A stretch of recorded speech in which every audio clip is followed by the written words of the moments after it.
As the tiny little robot skittered off to take away the teacups, I looked back at Emily. Well, at least it's clear that he can program. I've definitely never seen any sort of robot act like that. It most likely takes some heavy programming to do, so at least that part is clear. He's capable enough at that. Now, the only problem lies in how to make sure he doesn't kill me or disfigure me in some insane way. You know, I still think you're stupid, right? I mean, seriously, Jax. Even if you can't enter this year, you could wait. Enter next year. No, every day that passes is another opportunity for something to go wrong. For example, XPC parts aren't exactly an easy thing to come by. And with the amount of trouble we tend to get into, it's always possible that I could damage the bike somehow. Even with the armor, it's still possible. And if it gets damaged, there's basically nothing that I can repair it with. There are no replacement parts available in the Yellow District for third-generation biotech engines, Emily. In a year's time, I could not have a motorcycle. It has to be done now. Waiting just allows too much risk. Fine. So, what do you suggest? I mean, how do we even go about this? Cutting a deal with a madman, that is, Emily said, putting her hands on her hips again and giving me that expression that I better have something smart to say. Well, honestly, I don't have any master plans about it. I think I should just be straight about it. Lay it on the table. He wants a deal?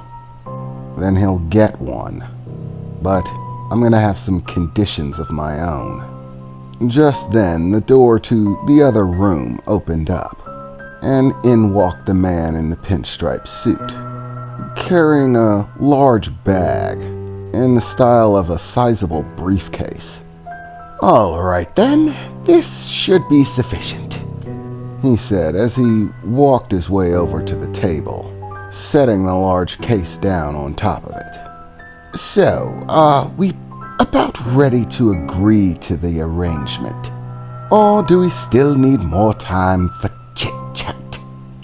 "No, I think he's about ready," Emily said as she crossed her arms in front of her, looking like she wasn't too satisfied with the fact that I was about to agree to the deal with this guy, even if I did have conditions of my own. "Okay, doctor, is it?" "Yes, that's what I've been going by here recently. But feel free to call me whatever you wish. It doesn't really matter." Like, seriously, do you have a name? What do you want me to call you? Oh, just don't worry about it. Call me Doctor. It's all the same with me. Fine, Doc. I'm willing to agree to your conditions. But that being said, that's only if you agree to some conditions of my own. Well, you're not exactly in the position to be setting terms and conditions. I mean, you're the one who doesn't really have any money to offer, any resources available. Quite frankly, I'm being far too reasonable in asking for just a simple favor. Hey, don't think that I'm stupid just because I'm direct. I remember that you said that you actually cut a prior deal with someone else in order to be here. Deals on top of deals, remember? Your deal with them was to cut a deal with me, and you were supposed to wait here for that deal, right? So tell me, what happens if I don't agree to a deal? They offered you something, right? Something that you'd get in exchange for cutting this little bargain with me. So, if I don't agree to this little proposition you have, I suppose it would mean that you wouldn't get whatever they offered you. His expression began to grow, let's say, ruffled. He was not at all pleased with the way this conversation was starting to go. Don't play games with me. You need me in order to win that stupid little race and get what you want. Without me, there's no way you're going to make it in time. Yeah, but just because I need you doesn't mean you don't need me all the same in order to claim your own prize. It's an equal amount of need per person. I need you to win the race, but you need me to agree to the bargain in order to get whatever they offered. So I'll lay it out for you, Doc. My conditions are very simple and easy to meet. Condition number 1. You tell me what it is that they offered you in exchange for waiting to cut this deal with me and help me win the Black Label races. That is, if they're real at all. And condition number 2. Let's call it a sudden death condition.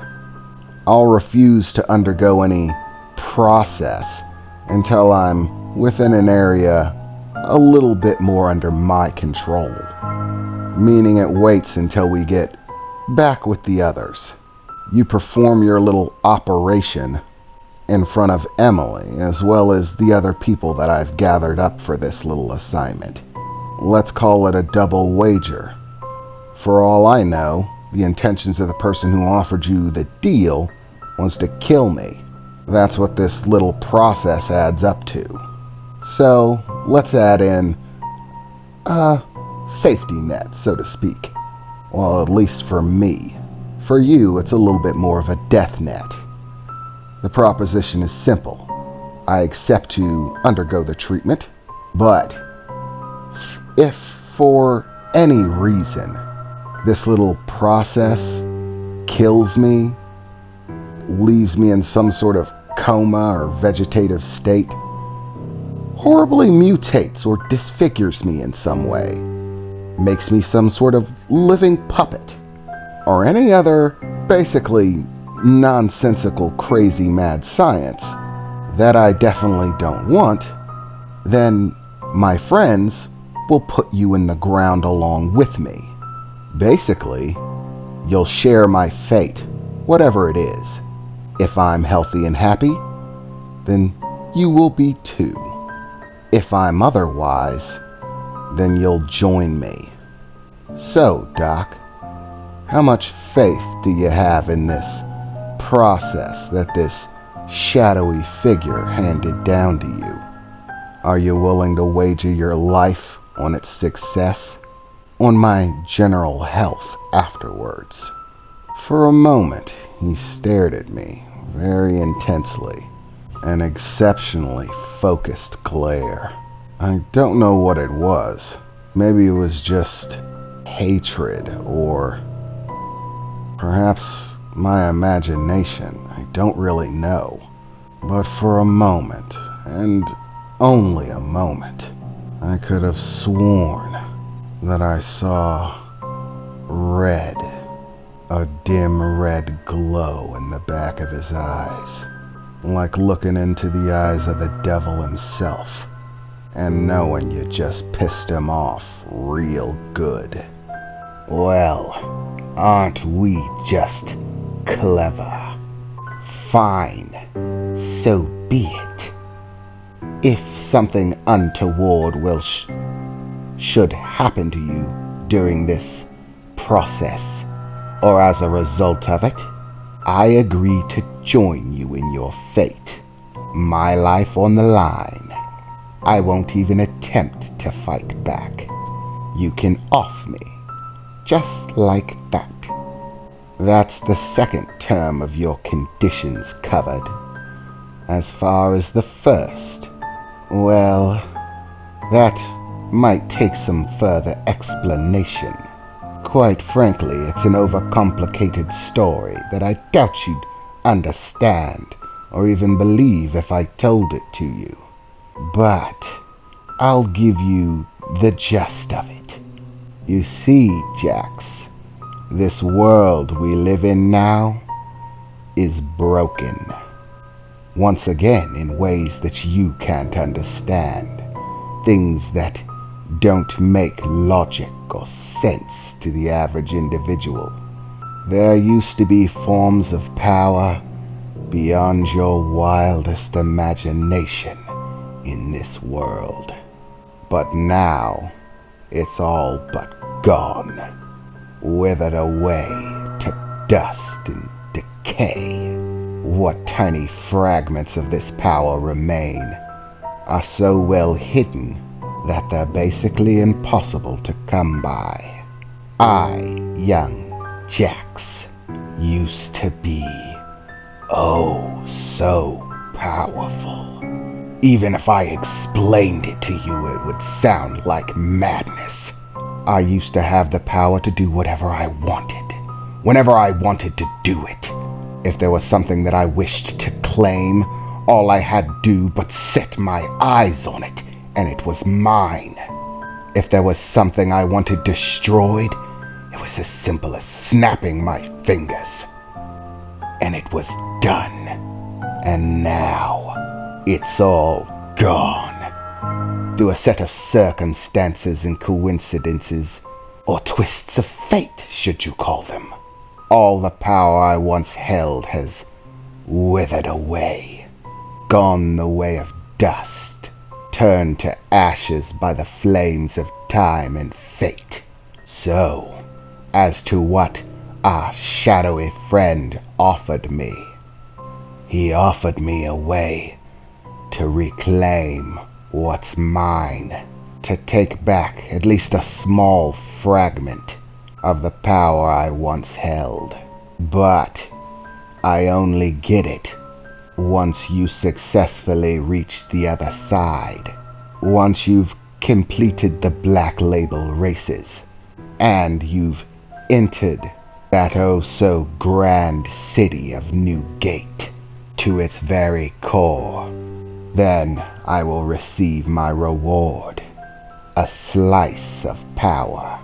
Nothing near what I was once capable of, but more than enough to be worth it. And believe you me, helping you was not something I wanted to do. Quite frankly, if I had my way about it, I would have killed you the moment I laid my eyes on you. You're nothing but trouble to me. Everything you do seems to contradict what I want. It's as if every time that I wish to claim something of true importance, somehow, some way, Jax has to be in the way, again and again. And you might ask how that is, when you have no idea who I am.